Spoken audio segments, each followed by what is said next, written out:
Hi, I'm Sophia Grace and I'm back with another video. Ang topic natin today is about common mental health disorders in adolescents. Ito ang first part ng series ko about this topic, so definitely be on the lookout for future videos. Una, i-define natin kung ano ang ibig sabihin ng adolescents. Kami ang mga batang ages 10 to 19 years old. At today, i-discuss natin kung ano ang common mental illnesses namin, ang possible causes ng mga ito, at of course, ang mga symptoms na rin. But before we get into that, disclaimer muna.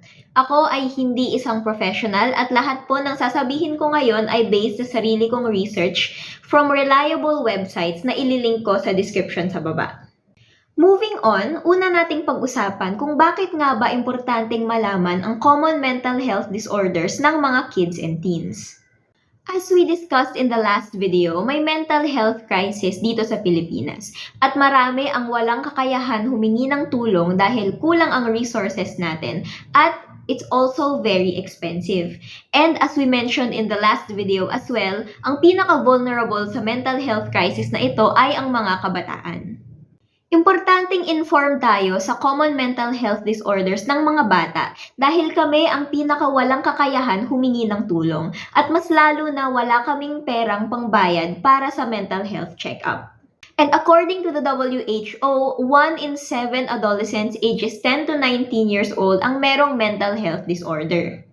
Maraming reasons para dito, but some of them are, kaming mga adolescents ay nasa formative time ng aming buhay. Meaning, ang mga experiences namin sa edad na ito ay merong malaking influence sa aming personality and character.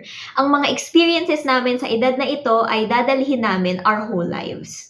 Isa pang dahilan ay ang adolescent years ay ang unang exposure ng mga kabataan sa mga bagay kagaya ng bullying, discrimination, social exclusion, educational difficulties, risk-taking behaviors, at iba pa. Kahit man matagal na kaming exposed sa bagay na ito, sa edad pa lang na ito namin nararamdaman ang bigat ng sitwasyon.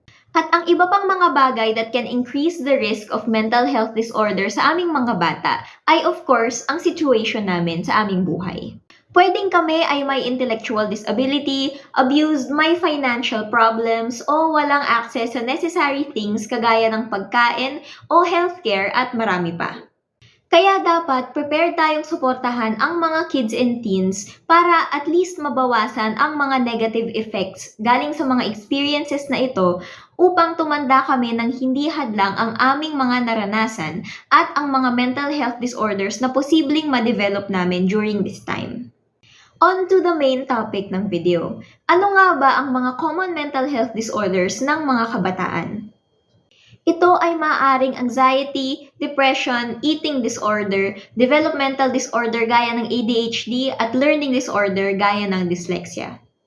For the purposes of keeping this video short and concise, ang pag-uusapan muna natin ngayon ay ang anxiety disorder. Maraming uri ng anxiety disorder gaya ng generalized anxiety disorder, panic disorder, at social anxiety disorder at marami pa. But for now, pag-usapan muna natin kung ano ang anxiety disorder as a whole at kung ano ang mga symptoms nito. So, ano nga ba ang anxiety disorder?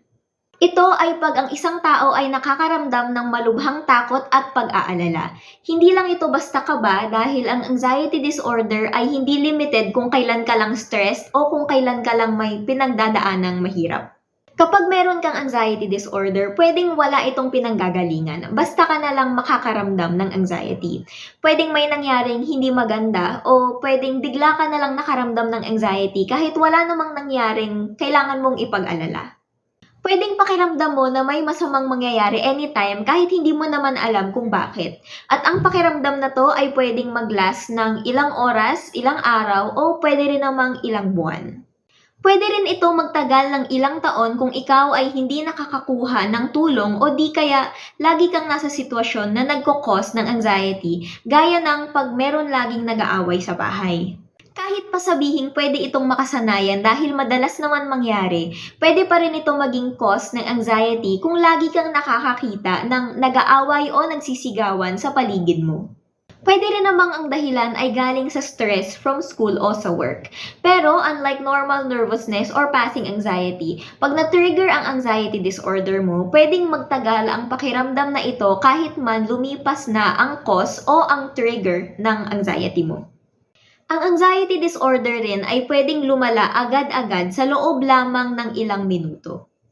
Ang anxiety disorder ay hindi rin simpleng nerbiyos o stress dahil ang mga iyon ay nawawala kapag lumipas na ang mga nagdudulot nito. At ang nerbiyos o stress ay hindi nagdudulot ng mga malalang sintomas na meron ang anxiety disorder. Ang mga symptoms of anxieties are heart palpitations o mabilis na pagtibok ng puso, mabilis na paghinga o nahihirapan huminga, nanginginig, nahihirapan mag-focus o mag-concentrate.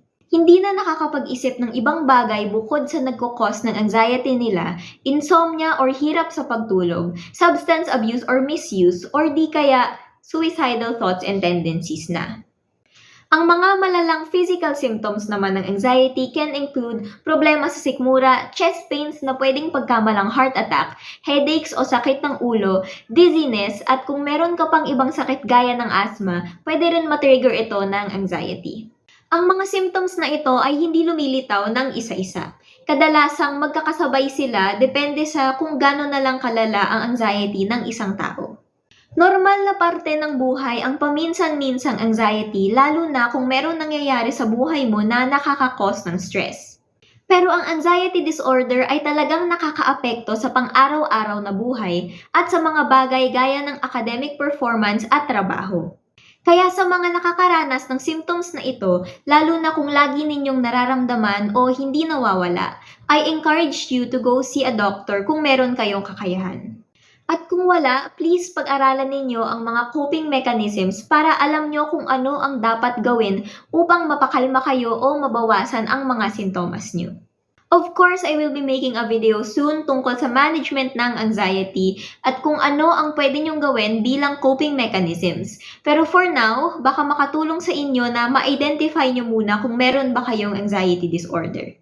Thank you for watching and I hope nakatulong ang video na ito para mas maintindihan pa natin ang anxiety disorder. Again, I'm Sophia Grace at kung gusto niyo pa matuto about all things mental health, stay tuned for more videos on my social media pages that will be linked down in the description.